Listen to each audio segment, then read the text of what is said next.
agents are our solution to those complex business processes, as in we believe that there'll be as many agents as there will be business processes. And these agents have their own instructions that we kind of spoke about. They have their own knowledge, their own actions. And they're not just working for you as a one-to-one, they're working for your team, they're working for your organization. And so the magic of where we bring Copilot as the UI for AI to life is that we envision that you're in your Copilot, your AI assistant, and it's calling these agents to help you in your flow of work.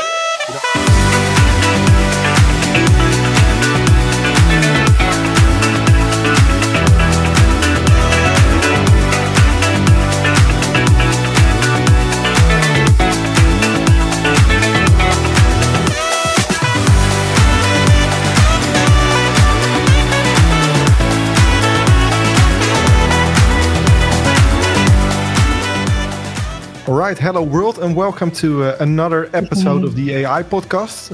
These are your hosts Jeroen and Femke, and we have a very, very special guest today on our podcast. It's Jack from LinkedIn.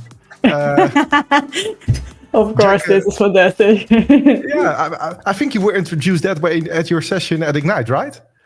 Yes, I was. Yeah, Jack from LinkedIn. I used to be Jack, the designer guy as well, and a few others. So it might be just to avoid my second name, but who cares? I'll take it. Yeah. Jack Rowbotham. That was a good. There we go. That was good pronunciation. Very good. Thank you. But thank you. Everyone knows you from LinkedIn. If we talk about Jack, then say, "Is it the Jack from LinkedIn?" Yes, it is. That's nice to hear. Thank you. So, can you introduce yourself? Not only as Jack from LinkedIn, but who are you? Tell us. Yeah, absolutely. Yeah. So thanks for having me. So I'm Jack Rowbotham. I'm one of the product marketing managers for Copilot Studio. So I've been at Microsoft for about 7 years now. I started in the UK as a seller, selling Dynamics 365 and the Power Platform. Did that for 3 years. I was a seller and then a technical seller. And then I joined as a product marketing manager, moving over to the US. So been doing that for about 3 or 4 years. Been working on originally Power Virtual Agents, which was our low-code chatbot builder. And then as generative AI came to the scene, working on launching Copilot Studio, which has become a very big product in Microsoft. So kept me busy, but that's what I get up to.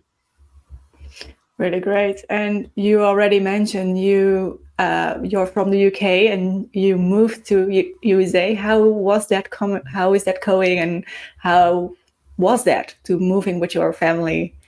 To the other kind of the world. It's a big move for sure. A lot of people ask me, like, was it planned? Like, is that something you've been trying to do for some time? And in all honesty, it was something I wanted to do at some point, and I was hoping the opportunity would come up. It came up earlier than I expected, and I just couldn't turn it down at that point. So I came over with my wife, and now we've got a little boy as well.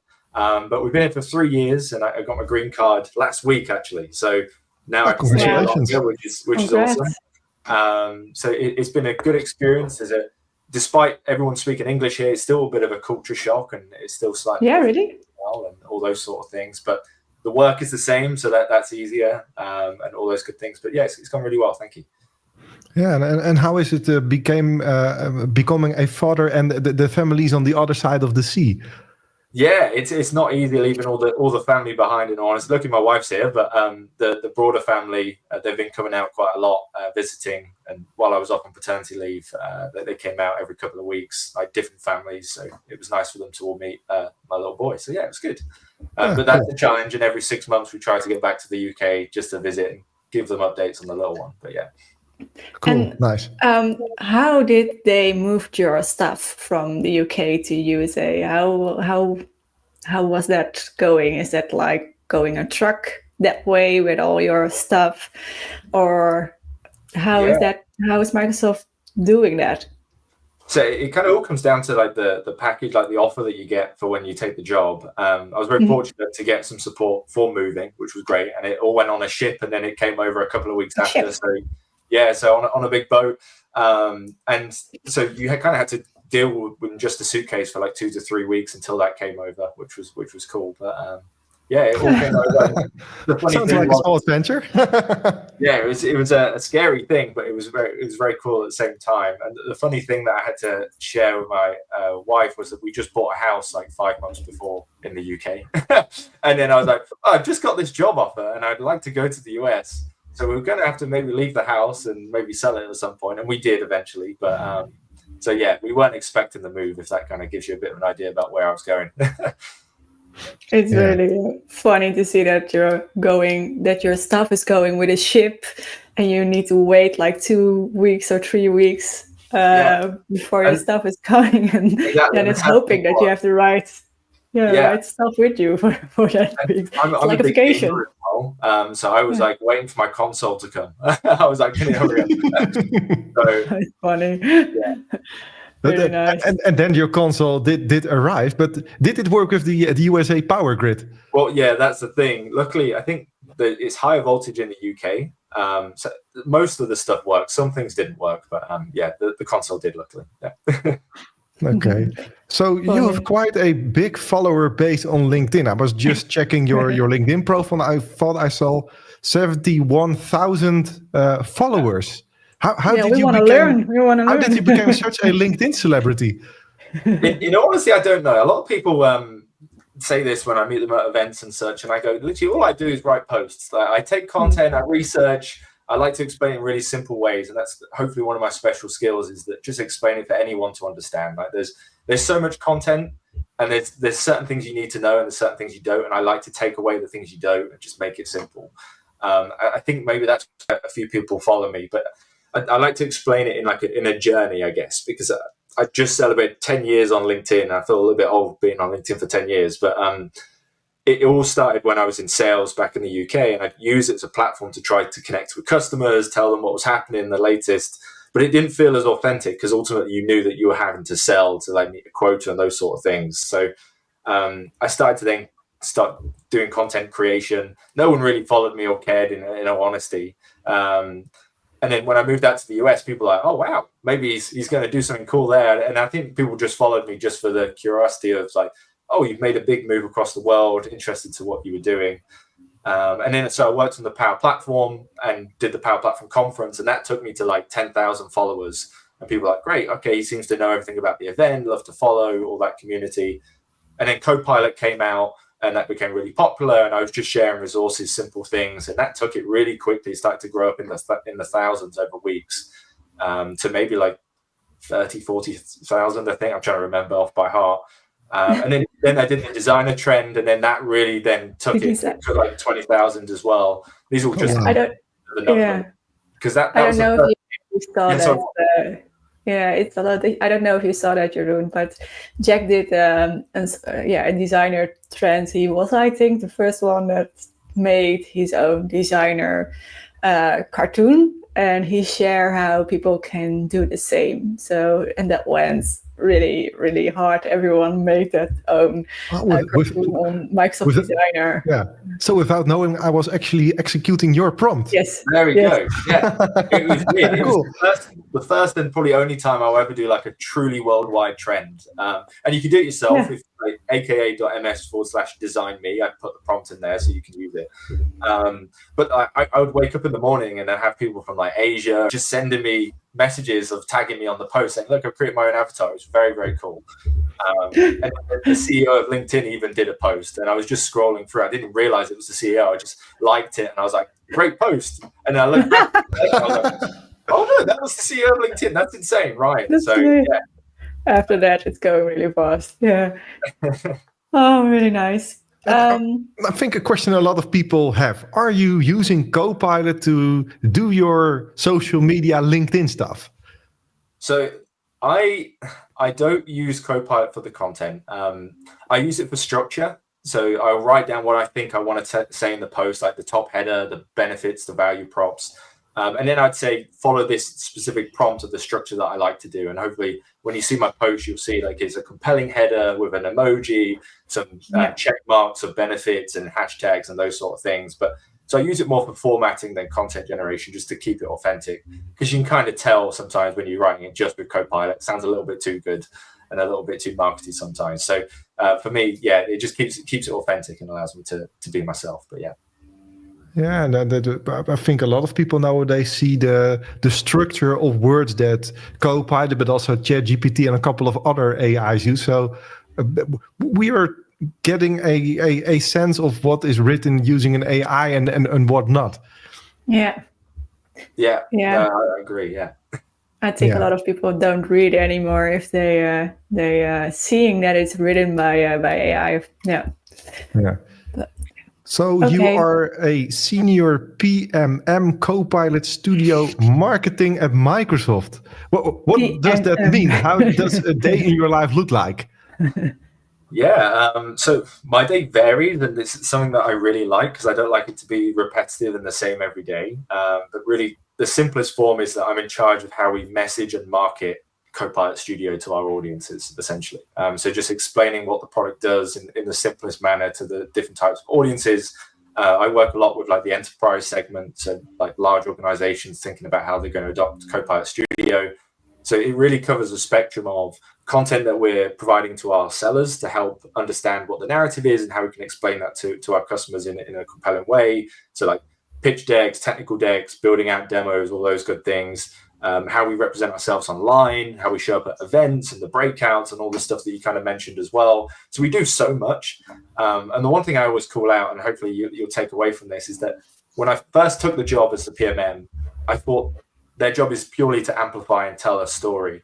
And I didn't realize how integral they are to the broader business. Like we work closely with engineering to take what they're building as a roadmap, turn that into a strategy. And we do so much more than just like clicking social media posts or things like that. We really are such a key part to helping Microsoft and the broader business succeed. So it's a very cool job. And that's why I've been in it for 3+ years. It's just because it's different every day. One day you might be working on business model. The next day you might be working on autonomous agents. So it just changes so quickly. Yeah, cool. Yeah, it's really going fast. So you're never sitting, never have the time to really relaxing, I think, because there's every day something new or something exciting that you work together with a lot of people, a lot of teams for new stuff. Exciting. Yeah, the pace of AI is moving so fast that we have to, reflect. Yeah. We have to work at that pace, keep forward. So it's been very exciting. Cool. So let's talk about Copilot Studio for a bit. I'm actually quite curious. What is the vision behind Copilot Studio? What I really like is that it's fully using natural language. There is no code required, so to say. But is it built to be used for everyone, or is there a certain target group that Copilot Studio is actually for? A good question. So if you think about what we've done with the Power Platform and like Power Apps, and if you've heard of those different products, it kind of depends on the audience. So like Copilot Studio is our low-code platform for building agents. You can build them standalone and you can put them on your website, serve customers, you can give them to your employees and teams, or you can extend Microsoft 365 Copilot. And depending on the complexity of the use case, like depending on the type of agent, it usually dictates which users can do it. So you may have seen on like the 16th of September, we announced the new agent builder right in Microsoft 365 Copilot. And that's like a lightweight way of building out agents. And our vision is that anyone in the company can do that. It's no code, it's a conversational experience to build an agent. So information workers can build an agent that will help them in their flow of work, allow them to be more productive, share it with their teams. Awesome. Now, that's typically, those sort of agents are more like retrieval type ones. So they're knowledge-based. It's just answering questions over data and helping you kind of get the right information at your fingertips. But as the agents get a bit more complex, and this kind of connects to like the spectrum of agents, we've got the retrieval ones that I just spoke about. But when you start to bring in like task-based agents, those that can actually interact with your line of business applications, your APIs, the 1,000+ connectors, you're not going to want information workers going off and building agents to their core applications at the back end. Like there's a process that organizations instill, like a center of excellence, best practice. So you tend to refine those task agents to a certain audience that has a business critical problem, a clear justification as to why they do it. And then you give them a safe environment to do it. So you give them like data loss prevention policies. So we're only going to turn these connectors on for your audience. Only you can build, only you can share to this audience. So you can see how it's much more controlled and in a secure fashion. And then it goes all the way to the final step of the spectrum of agents, which is retrieval, task, autonomous. And autonomous is where we kind of get completely away from that chat pane idea of a human asking for questions. And the agent's actually just proactively doing work behind the scenes and beginning its work based off triggers. So it might be like a brand new record's been added into a CRM, or a new employee's been added into a HRM system, and then it knows when to do its work. So as you progress in complexity and the importance of that agents, you tend to refine the audience to who actually truly needs to build and consume that, mainly just for security and best practices for an organization as well. Yeah, and even those most complex agents don't require any code, or they're all natural language. Yeah, exactly. Yeah, you just start with a simple instruction and you start connecting up your knowledge and your actions, and then it will dynamically reason and decide which components it needs to do. But you're exactly right. It's not what conversational AI and chatbots used to be when I started, which was 3 years ago. You have to train your own natural language model. You have to build every custom topic. You'd maybe have to jump into code. And now it's literally, here's my paragraph of instructions, basically like a bit more of a longer prompt. Here's the components, and off you go. You're kind of ready to go and make a difference. So it's pretty cool, the change that's happened. So it's really great that it's low code and everyone can use it. But what I see is that a lot of people want to learn more about what is agents, what are the difference, what you already mentioned like a few minutes ago. But how can people actually start with you saying, okay, it's low coded, they can use it by themselves and they can start? But are there other things that people can find, like use cases or things that they already, are there some stories that people can find, or are there some material examples? Examples. From a learning perspective, like Microsoft Learn is a great way just for like product knowledge on how to learn a little bit more. The Copilot Studio blog is where we put all the latest announcements and good things there. And we include loads of different stories from that blog as well. So the example would be Ignite and 10/21 to the 21st of October.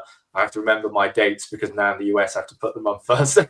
But so customers like Pets at Home that were part of the early access program for Copilot Studio's autonomous agents, they've been working on like a fraud protection agent to help them do the first steps of reviews before then locking it with a human. McKinsey were doing them for like project engagement requests and helping the customer engagement team process them before then kicking off. So there's so many different scenarios. So check out the blog. We're continuing to build out those stories as well. And anyone listening to this, if you've got a story you want to share it, drop me a message. Check is here. Yeah. And I would love to learn more. But yeah. Great. So go ahead, Femke. I just want to talk about Satya, and he says that Copilot is being the UI for AI. So can you tell us more about that? Yeah, I mean, it's a newer concept, so a lot of people are still trying to get to handle with like what does that actually mean. So the simplest way I break it down, there's a slide for it that exists as well. On the left side, I'm going to try to visualize it in my brain. On the left side, there's the human, and I always ground it on like everything that we do at Microsoft is about the empowerment of the human. It's not AI to replace people. It's AI to help scale humans and their capacity. Yeah. So we always start with the human, and then we have the Copilot layer. And that's our personal productivity AI system for work. And that's Microsoft 365 Copilot. It's grounded in your productivity data, like your emails, your meetings, all those good things. So that relationship, everyone pretty much understands. It's like you have an agent, you have a Copilot, and that's helping you be even more productive in the flow of your work. Now you have business processes that maybe exist outside of Copilot today that you aren't using in the context of Copilot. You'd have to go out there and do those processes, and you're jumping around all these different applications. So agents are our solution to those complex business processes, as in we believe that there'll be as many agents as there will be business processes. And these agents have their own instructions that we kind of spoke about. They have their own knowledge, their own actions, and they're not just working for you as a one-to-one, they're working for your team, they're working for your organization. And so the magic of where we bring Copilot as the UI for AI to life is that we envision that you're in your Copilot, your AI assistant, and it's calling these agents to help you in your flow of work. You're not having to go out to these different applications. You're speaking to your sales agent, and it's giving you an overview of your account that you're about to go speak to. It's helping you do approvals and finance management processes directly inside of Copilot. So it just kind of gives you an idea. And that's exactly what Agent Builder is that first example of, is that you've got this long list of agents all in the context of Copilot to bring that to life. So Copilot will be the user interface that you experience all of these on. Amazing. Awesome. And you mentioned the instructions a couple of times right now. Are writing instructions comparable with writing a prompt? Yeah, think about like the evolution of, if you're in Microsoft 365 Copilot today and you write a very complex prompt and you keep writing that prompt, and like, because you're doing it multiple times, you might actually start to consider, maybe I want an agent that has this pre-established instruction set. It's kind of like that. It's an iteration of a prompt. You follow the same best practices of establishing the objective, providing examples, all those good things. But yeah, it's exactly the way of thinking about that, except that it's not like just a one-to-one message. It's now an agent that's helping do that scalable scenario. Yeah. Yeah. So should we build an agent for each repetitive prompt that we use, or can we combine multiple prompts in the same agent? Well, you can absolutely put multiple prompts with an agent. I'm trying to think of some of the stuff that I've been working on. But I built a simple agent that helped me as a marketer write messaging copy. And really, it's multifaceted, the way that you write marketing copy. There's so much things to consider. It might be trying to get like legal guidance on the guidelines you need to consider. So I can just send my messaging and copy, and it will then send me some guidelines of things I need to consider. Well, that's like one of 10 things that this agent can do, because it's connected and grounded into this broader SharePoint site. So it's not just doing content creation, it's doing review of content, it's doing other things. So absolutely, you could build multiple kind of prompts per se in that instruction list. Yeah, and I thought the prompt field is limited in the amount of characters. We can also add knowledge to the agent.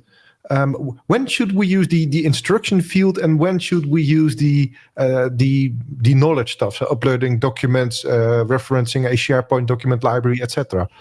Yeah, so the instruction set is more about like if we treat it like a human in this example. If I was to onboard someone, you're describing them what you want them to do. Like, this is the direction that you should use, and you would say to them, hey, we've got this Word document, we've got the SharePoint site, that's what it's going to be used. That has all our product information. So you'd say that in the instruction set, and you're basically just teaching them how they then interact with that knowledge set, essentially. So you ground it in the knowledge set, and then you tell the agent, this is what that knowledge set is for, and this is what it's capable of. So that's kind of the way of thinking about it. Yeah.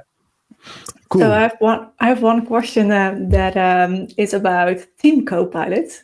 We saw that was something that was introduced as something that is coming from Microsoft side. And Jeroen and I have like this podcast called Team Copilot as well. But is that like the new agent, facilitator agent? Is that the Team Copilot thing, or you don't know? I'm not the closest to that, but the way I think about the agents and the different categories is that there's going to be agents that we offer out of the box with Microsoft and Microsoft 365. So the ones that you just called out, like the interpreter agent, the project manager agent, facilitator, exactly, those sort of ones. And then there's ones that you build, and then there's ones that third parties and ISVs will build, like SAP, ServiceNow, and all those good things as well. So there's kind of like those three categories. And then, like the Microsoft ones that we provide, is just to help people see the value of agents even quicker. Oh, that's not even a word. Even quicker in the context of your teams and environment. Yeah. Yeah. So we don't know if it's like the same, but it's good. It's the agents that Microsoft is already deliver, or that you can use already.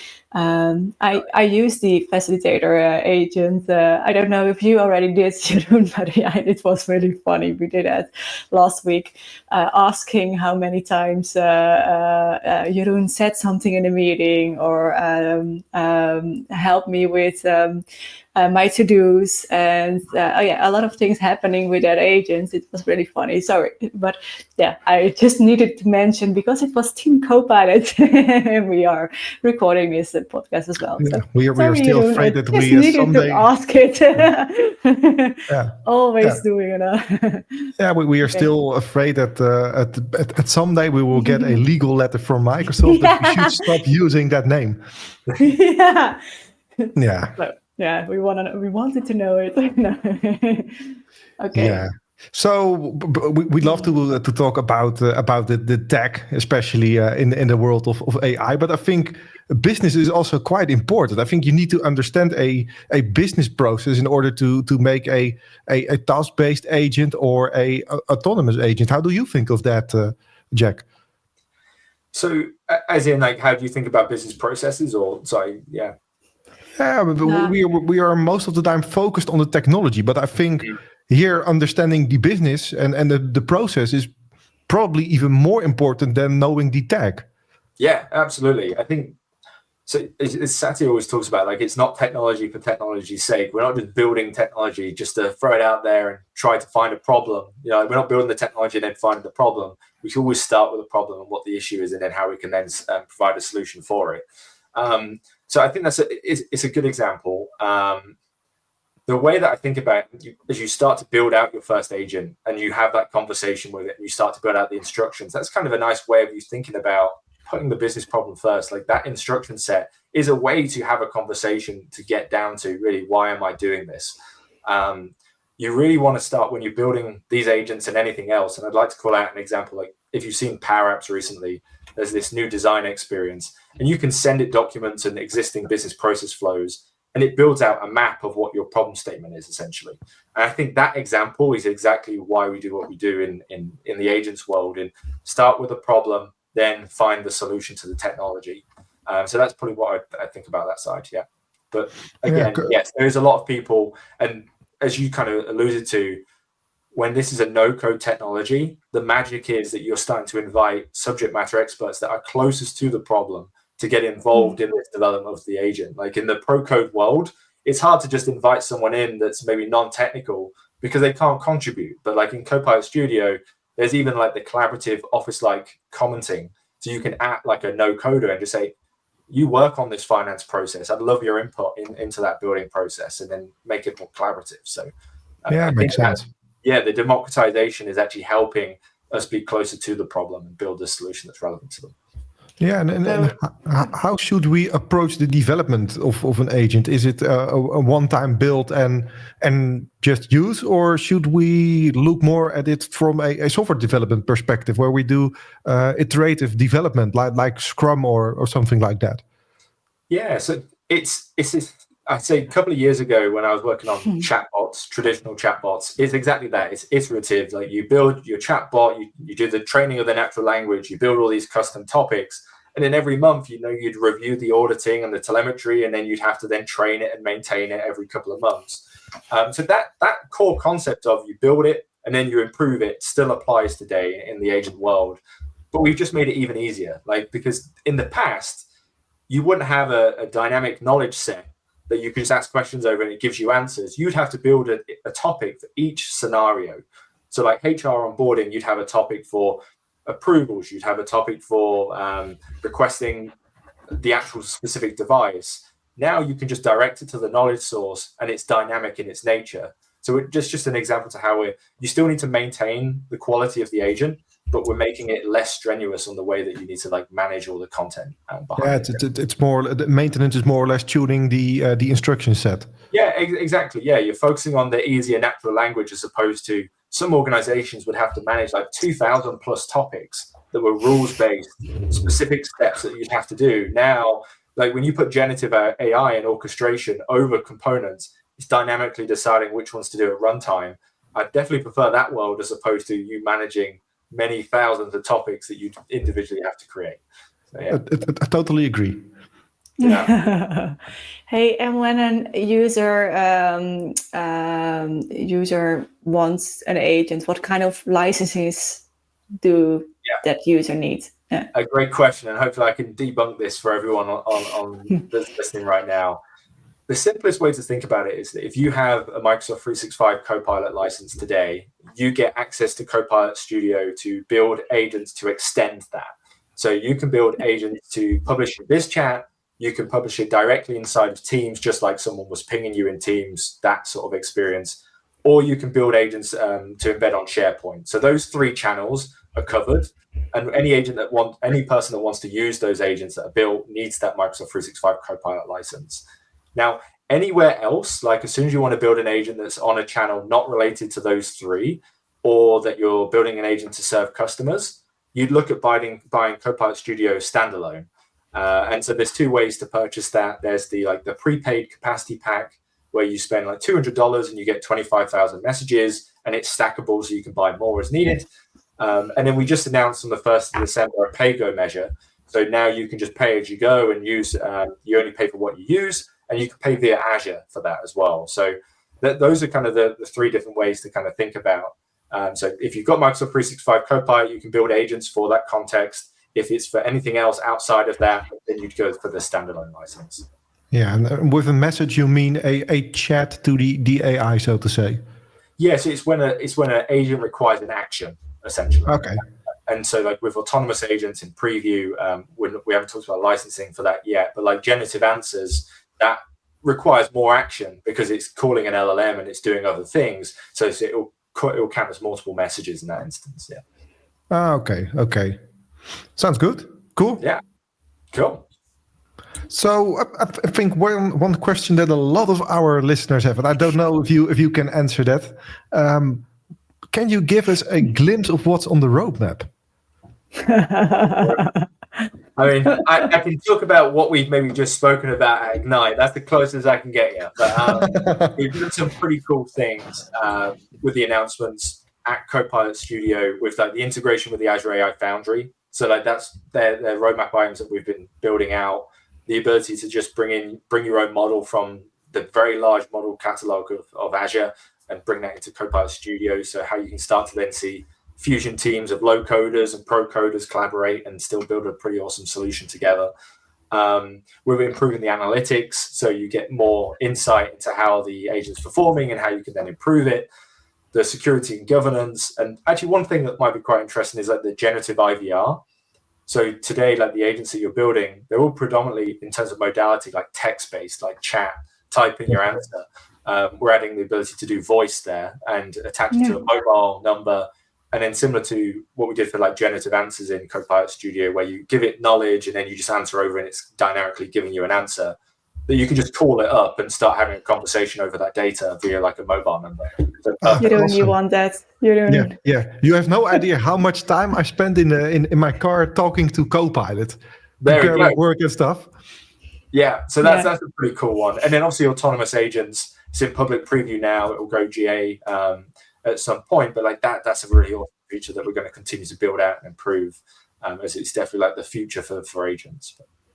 Yeah, so you mentioned bringing the models from Azure AI of Azure Foundry to Copilot Studio. Does that mean that we can select a different model than Copilot Studio is currently using? I think it's a default model. We can change it, and we can change that in the future. Yeah, think of it more about you have this default model out of the box for Copilot Studio, and then you can call actions to additional Azure models as needed. Okay. Scenarios, yeah. Okay. I believe that we are exploring something around the default model, but I don't have much information on that right now. Yeah. Okay, well, sounds good. Yeah. In the simplest form, it's going to get awesome. It's going to get even better with Azure. The partnership's going to be even better. So that's the simplest way to take away. Better together. Yeah, better together, exactly. So we have a last question for you. What is a thing that you learned from like using Copilot from the last weeks that you want to share with us? Yeah, I think that the coolest one that I'll share wasn't from a couple of weeks, but it's when I came back from paternity leave, which was the prompt where you can easily ask it to give you a summary of your meetings, your messages, your emails over the last X, give a date range, and right, tell me what your priority is. If it comes from my manager, put it in bold so you can see how prompts can start formatting for you as well. And it just gives you a long list of everything that I'd missed during paternity leave. So that was a pretty cool, quick win when people just take a week off. Being able to do those prompts are also very cool. And then one that I took from a town hall yesterday that someone shared is that you could ask Copilot in your team, how would you describe each person in terms of like a Star Wars character? Yeah, so that's very nice. Yeah. So you can give that a go. Jeroen, do you have one that you want to share that you learned from last weeks? Yeah, but what I'm doing lately a lot is actually asking Copilot for feedback on stuff that I made. So let's review this document or this a post or this whatever as a certain role and provide me improvements. And then it will list some improvements that are interesting for that role. And then I can improve my work. And have you something learned, Femke? Yes, of course. Also, a little bit the same, a little bit different, more like asking feedback on Copilot. So I can ask feedback about my emails and about my documents and providing feedback in my communication style. And I get it from Copilot then, and it's actually really good. And the other thing that I use it is like, I think this is the problem, but give me the problem under the problem. And it provides me as well really nice information that I really don't think about, but what I can do to make things better, for example, in communication style, or for example, in projects, or what is actually the problem when you watch this kind of communication with my colleagues, or all kind of ways. I really enjoying doing that. Yeah. Cool. Awesome. All right, that brings us to the end. Cenk, thanks for attending this podcast, for being with us the couple half an hour. I really appreciate amazing. that. Amazing. Yeah, thank you for having me. And yeah, excited for everyone to learn a little bit more about Copilot and all those good things. I hope you found it useful and insightful. Yeah, thank you for the time. Yeah, thank you so much. Thank you so much. And to our listeners, I hope to see you in one of our next podcasts or videos. Thank you so much.